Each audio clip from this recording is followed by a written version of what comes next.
les appelle et ils me disent « Bah oui, vous nous devez 6 000 €. 6 000 €.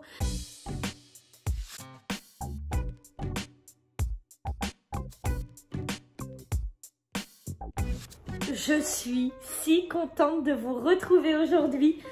Merci beaucoup, vous êtes restés malgré mon absence. Bon bah je pense que vous avez eu le temps du coup de voir toutes les vidéos. J'ai trop hâte finalement de reprendre à filmer comme j'aime le faire, voilà tout simplement. Je vous explique un petit peu pourquoi j'ai arrêté de filmer soudainement. Encore une fois, ça s'est toujours passé comme ça de toute façon. Mais ce n'est pas pour autant que je ne suis plus là. Je reviens encore plus forte, je reviens avec plus de contenu. Parce que notre vie, encore une fois, prend un virage à 360 degrés. Non, ça veut dire qu'on revient au même point à 180. Voilà, hein, c'est un grand virage. Vous savez, pour ceux qui sont là depuis longtemps et qui me suivent aussi sur Instagram, vous savez que on bosse comme des acharnés depuis 2 ans sans vraiment prendre de vacances, sans vraiment prendre de temps en famille ou quoi que ce soit. Là, on s'est vraiment déchiré, quoi. Et pour la seule et unique raison que moi et mon mari sommes auto-entrepreneurs et donc bah, si on bosse pas, l'argent rentre pas, quoi, tout simplement. Et il s'avère que du coup 2 ans de travail ont fortement payé. Nous avons, pour ceux qui savent, pu nous acheter 2 maisons, dont une payée cash et une autre payée à crédit, qui est avec un crédit en cours. Et désormais, nous avons atteint notre but premier, c'est de nous acheter notre résidence principale dans la ville où on vit actuellement, parce qu'on voyait pas on se voyait pas partir dans une autre ville et proposer à nos 6 enfants du coup de prendre le car ou alors de manger au self, alors que dans la ville dans laquelle on vit, il y a tout le nécessaire, lycée, collège, et les grands qui sont au lycée et au collège peuvent rentrer manger le midi, même quand on n'est pas là. Du coup, c'est une organisation hein, de devoir préparer en amont leur repas et tout, leur gamelle comme on dit. Voilà. Et donc nous avons enfin atteint notre objectif qui est de nous acheter notre résidence principale. On n'y croyait pas, Et nous, on est toujours passé par courtier. Donc voilà. Pour la première maison à crédit, on est passé par courtier. Et pour celle-ci aussi, le même courtier. On n'est pas dans la même banque cette fois, mais ça, on s'en fout pas mal. Celui qui veut bien nous prêter, on le suit.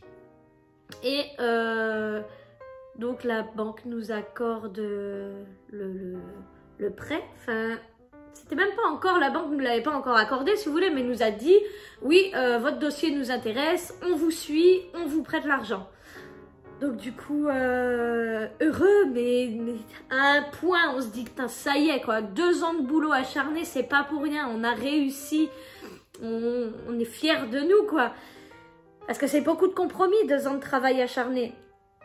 Et finalement, on arrive au rendez-vous à la banque pour ouvrir les comptes pro, les comptes pour les enfants, etc. Parce que vous savez bien, quand une banque vous accepte un crédit, les conditions, entre parenthèses, même s'il ne doit pas y avoir de conditions pour ça, les conditions étaient de récupérer tous les livrets des enfants, tous nos livrets et les comptes pro. Ce qu'on a accepté, bien sûr, hein, on n'allait pas rechigner là-dessus. Eh bien, figurez-vous que on est à ce fameux rendez-vous et il regarde quand même, on peut bien toujours vous prêter, tic tic tic, il tape sur le PC et là d'un coup il nous annonce, ah, eh bien non, madame, vous êtes interdit bancaire. Le monde s'écroule. Le monde s'effondre, mais clairement tout mon monde, tout notre monde s'effondre.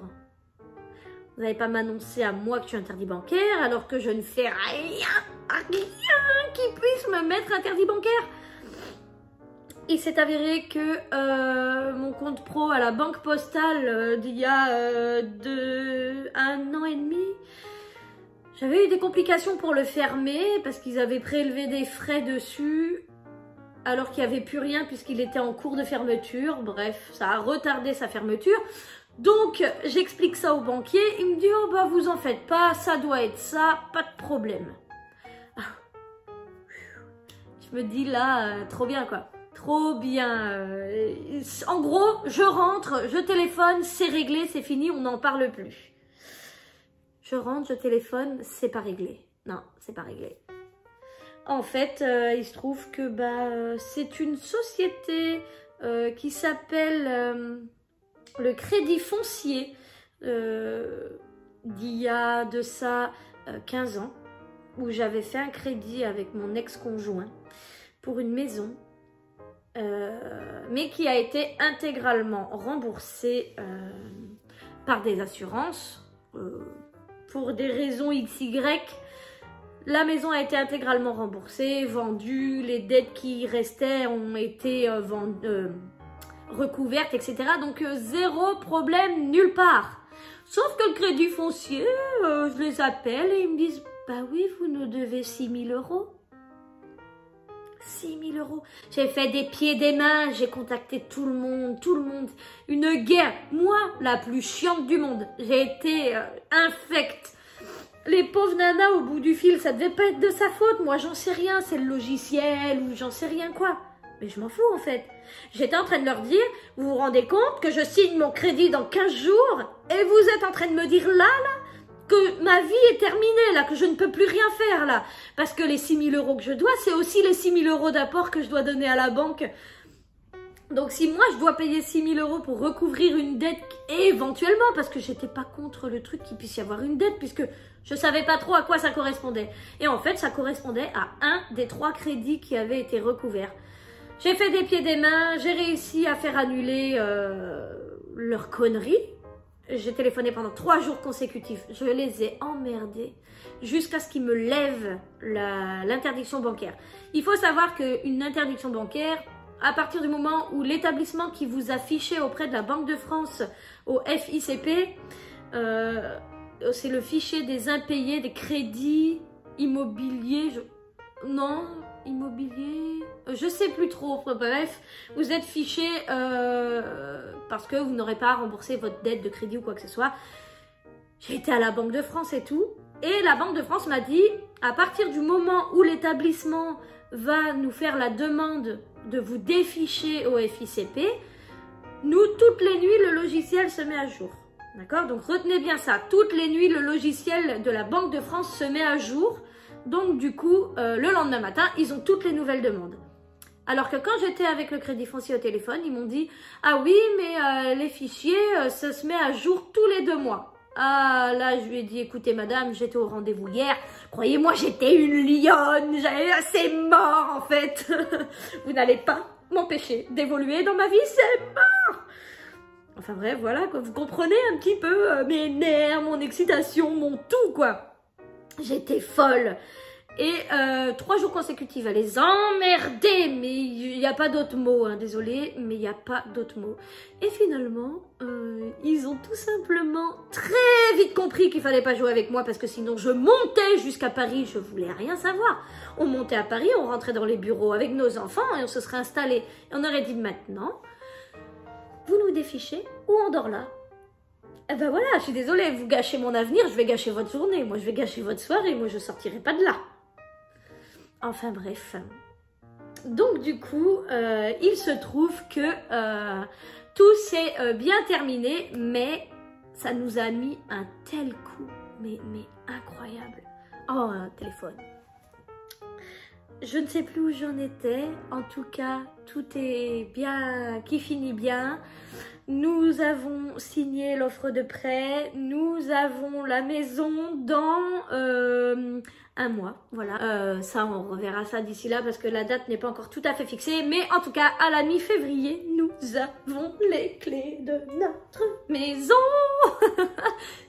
J'ai trop hâte. Du coup, eh ben, écoutez, je vais vous montrer dans quoi Ça fait 4 ans qu'on vit. Alors, il faut savoir qu'on a appris à se serrer dans une maison de soi-disant 90 mètres carrés. Mon mari, avec son télémètre, a finalement pris les mesures. Ça fait 4 ans que l'on vit dans 67 mètres carrés à 8. Bon, à vrai dire, ça fait 2 ans à 7, mais bon. Bref, 4 ans à 8 dans 67 mètres carrés. Clairement, aujourd'hui, on n'en peut plus, voilà. D'où la décision de chercher une maison. Ouais, c'est mieux comme ça.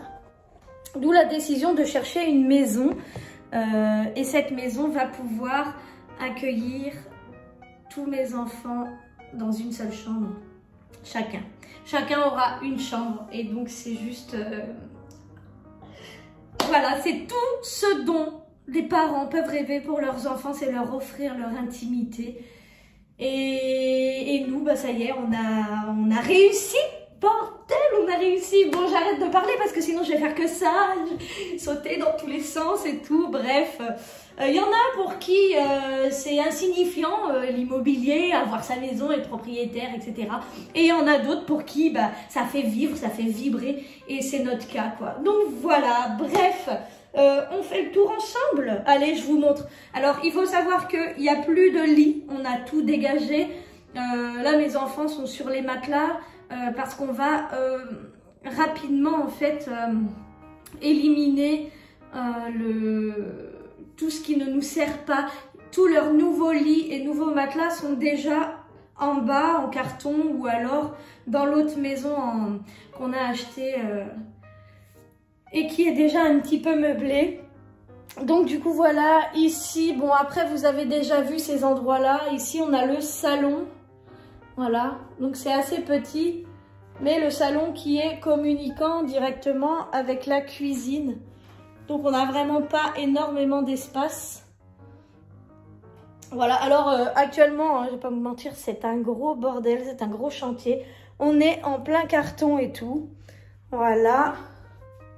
Ici, on a une toute petite salle de bain, donc avec une petite douche.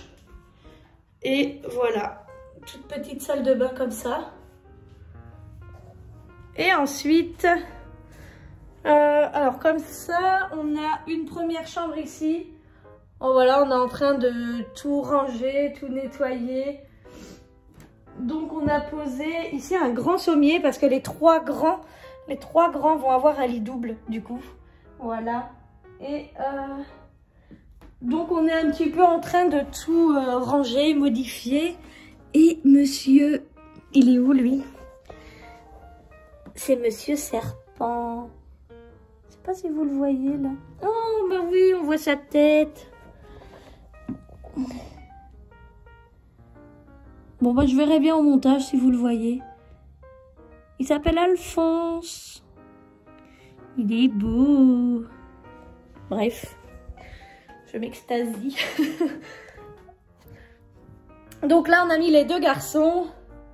Et là, les 3 filles. Alors, vous voyez à quel point la chambre est petite. On aligne juste 3 matelas. 3 matelas comme ça. Donc là, on a déjà tout repeint. Il reste juste la petite cuisine pour jouer. Sinon, on a vraiment tout rangé. Et là, notre chambre, c'est un chantier. Moi qui aime tant le rangement, la propreté, là, je peux vous assurer que c'est pas le cas.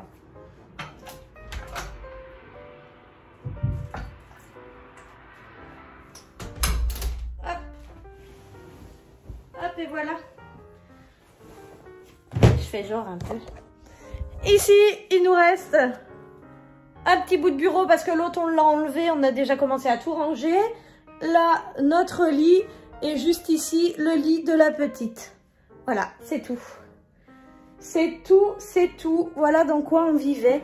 Bon, on est d'accord, on avait quand même 800 mètres carrés de jardin et un potager. Mais disons qu'avec le boulot qu'on a, on n'a même pas le temps de l'entretenir. Voilà. Et après, on avait tout le sous-sol, mais on ne peut rien faire au sous-sol, quoi.